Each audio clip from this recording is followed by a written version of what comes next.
బావిలో నీళ్లున్నా నీ కంట్లో కన్నీళ్లున్నాయి. నన్ను ఆ దేవుడే కాపాడాలి. రైతులు వాడాల్సింది ఇలాంటి నాసిరకం పైపులు కాదు. మరి ఏ పైపులు వాడమంటారు బాబు? తరతరాలు మన్నే నాణ్యత నంద్యాల నంది పైపులు.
దేశవ్యాప్తంగా సిఐటియు ఆల్ ఇండియా పిలుపులో భాగంగా ఈరోజు కార్మికుల కోర్కెల దినం నంద్యాల పట్టణ కమిటీ ఆధ్వర్యంలో నిర్వహించడం జరుగుతూ ఉంది.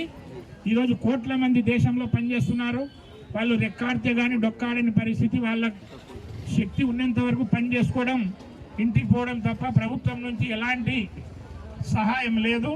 కాబట్టి సమగ్ర వేతన చట్టం చేయాలనేది మొదటి డిమాండ్గా సిఐటియు పెట్టడం జరిగింది. అట్లే స్కీమ్ వర్కర్లు ఈరోజు ఈ దేశంలో లక్షలాది మంది స్కీమ్లలో పనిచేస్తున్నారు. అంగన్వాడీలు, ఆశాలు, మధ్యాహ్నం భోజనం, ఐకేపీ, ఇట్లా చెప్పుకుంటా పోతే చాలా రకాల స్కీమ్లలో పనిచేసేవాళ్ళు. వీళ్ళెవ్వరికీ కూడా ఉద్యోగ భద్రత లేదు.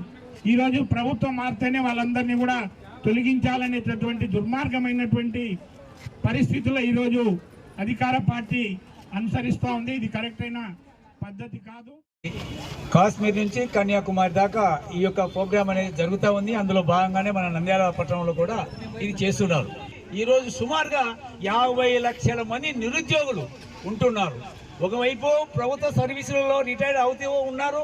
ఆ ఖాళీలను పూర్తి చేసేదాన్ని కూడా ఈ యొక్క ప్రభుత్వానికి ఆ యొక్క ఆలోచన రావడం లేదు అంటే ఎంత దుర్మార్గంగా ఉంది.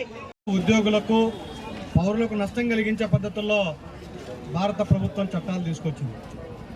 ఎక్కడైనా చట్టాలు మార్పు చేయాలా, సవరణ చేయాలంటే లా కమిషన్తో సంప్రదింపులు జరిపి, కార్మిక ఉద్యోగ సంఘాలతో సంప్రదింపులు జరిపిన తర్వాత ఈ చట్టం మార్పు చేయడం ద్వారా ఈ వర్గాల ప్రజలకు ఉపయోగము, ఈ వర్గాల ప్రజలకు నష్టం అని చెప్పే పద్ధతుల్లో సవివరమైనటువంటి చర్చలు జరిగిన తర్వాతనే చట్టాల సవరణ చేయాలి.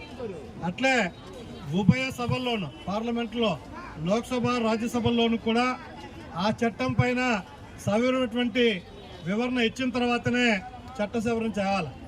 దేశవ్యాప్తంగా స్కీమ్ వర్కర్ల సమస్యలను పరిష్కారం చేయాలని, కనీస వేతనము 26,000 రూపాయలు ఇవ్వాలి, ఉద్యోగ భద్రత కల్పించాలి, రిటైర్మెంట్ బెనిఫిట్ సౌకర్యాలు, గ్రాట్యుటీ సౌకర్యాలు కల్పించాలని, అదేవిధంగా అసంఘటిత రంగ కార్మికులకు సంక్షేమ బోర్డు ఏర్పాటు చేయాలని, ఇటీవల కేంద్ర ప్రభుత్వము జూలై 1 నుంచి ప్రవేశపెట్టిన భారత న్యాయ సంహిత చట్టం 106, 102 సెక్షన్లను రద్దు చేయాలి.